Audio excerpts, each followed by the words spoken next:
Breaking news. According to Russia-backed Ukrainian officials, an explosion damaged the bridge connecting the mainland of Ukraine to Crimea.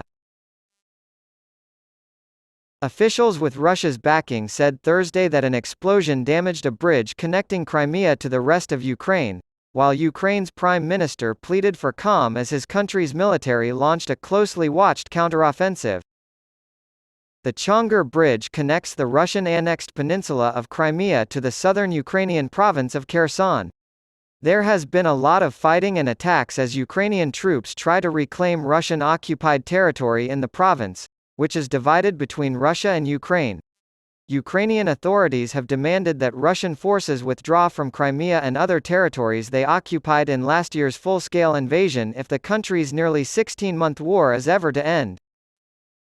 According to Vladimir Konstantinov, chairman of the Parliament of Crimea, the damage to the bridge was not severe and will likely be repaired within several days. Russian-controlled Kherson province governor Vladimir Saldo said the blast was likely caused by the type of long-range cruise missile supplied by the French and British to the Ukrainian armed forces.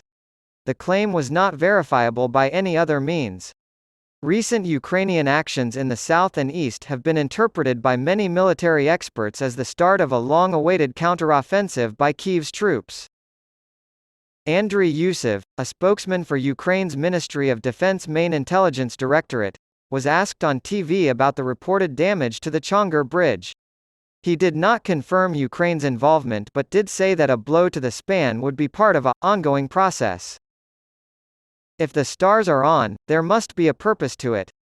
All we can say is that there will be more, Yusov said, paraphrasing the first lines of a famous poem by the Russian poet Vladimir Mayakovsky.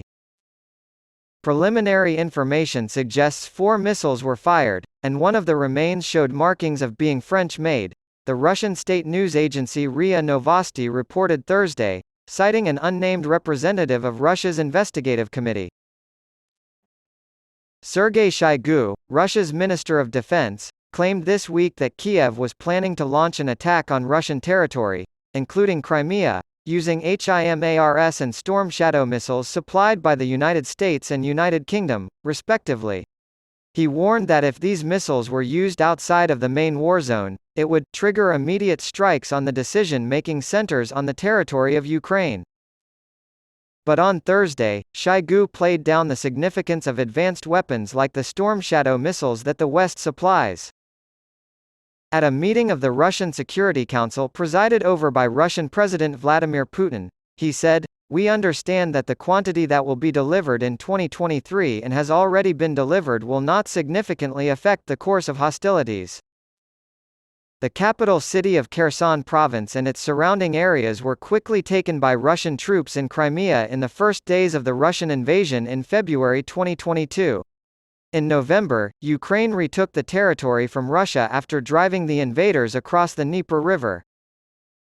Ukraine still controls the western part, while Russia controls the eastern part. Deaths and widespread flooding occurred on both sides of the river this month after a dam upstream was breached. According to Ukrainian military leaders, it also hampered their ability to advance on Russian positions during the early stages of the counteroffensive.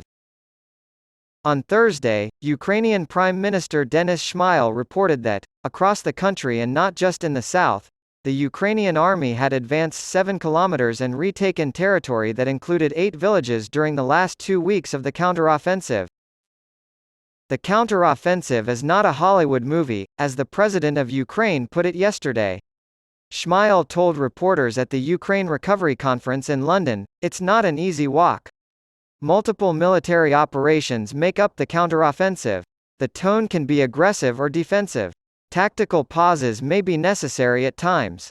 Unfortunately, the Russians were also preparing for this counteroffensive at the same time we were. Therefore, there are numerous minefields, which significantly increase travel time." Shmyhal urged supporters of Ukraine to have reasonable hopes for the carefully orchestrated, high-stakes campaign. "Unlike the Russians, we will not throw our citizens into the middle of this conflict. We will conduct very sophisticated offensive operations, and this will take time," the Prime Minister said. "If we can just be patient, we'll get there." Several bridges and an isthmus join the Crimean Peninsula to the rest of Ukraine on the mainland. According to Russian authorities, 3 people were killed and the bridge partially collapsed in October after an explosion on the bridge connecting Crimea to Russia. The Kerch Bridge, the longest in Europe at 19 kilometers, 12 miles, spans a strait between the Black Sea and the Sea of Azov and is a symbol of Moscow's claims on Crimea. Putin oversaw the opening of the bridge in 2018 and used it himself in a Mercedes after repairs were finished in December. Furthermore, he went to Crimea the day after the ICC issued an arrest warrant for the Russian leader on charges of war crimes. He went there to commemorate the illegitimate 9th anniversary of the annexation of the peninsula, which was widely condemned in Ukraine and elsewhere. And now for some related news. On Thursday, an explosion and subsequent fire in a Kyiv apartment building claimed the lives of 3 people and left 5 others hospitalized. The military chief of staff in the Ukrainian capital, Serhiy Popko, claimed in a telegram message that a gas leak was to blame for the explosion. Firefighters battled through the night to contain the blaze.